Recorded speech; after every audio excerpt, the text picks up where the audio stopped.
Well, parents, you know that when your kids don't sleep, you don't sleep either. But here is something really important. The foods that your kids eat might be stopping them from getting a good night's sleep. Really an important topic here. So we're going to bring in Bryce Wylde, a leading health expert on natural and functional medicine. More than half of American children between the ages of 6 to 17 are getting less sleep at night than they need. So glad we're talking about this. Bryce, thank you so much for joining us.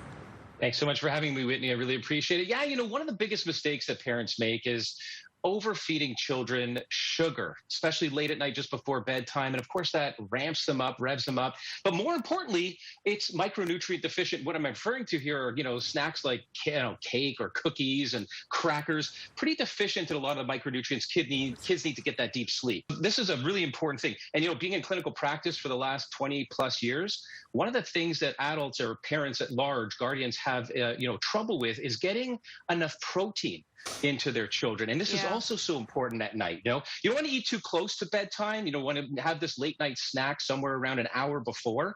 But I stumbled across this really interesting literature developed by pediatricians based on research at Schneider's Children's Medical Center. And, it talks about making sure, and those are excellent tips, by the way, on the screen right there, avoiding, meals right before bed, limiting screen time. This is way too much screen time. Keeping bedtime routine consistent. These are all incredible points. But the protein. And so there's a wonderful line called Healthy Heights. We've all been to the pediatrician and parents get all anxious about this growth chart, right? And if you're not sleeping at night, this growth chart, this linear chart showing the child's actually getting to the height and health that they're supposed to be, this happens at night because of human growth hormone. This surges at night. And the other thing about deep sleep is the brain gets to detoxify and dump out excess metabolic waste at night. That doesn't happen. The child's not growing at the rate they should be. So anyway, Healthy Heights, getting back to that, this is a protein, full spectrum protein along with some vitamins like A, D, C, and it's what I love about it, not only getting the right ratio of all the ingredients, this is the dosage you're looking at for your average child, 2 and 3 plus, and it tastes amazing. So they're actually going to drink it. And by the way, it's third-party tested.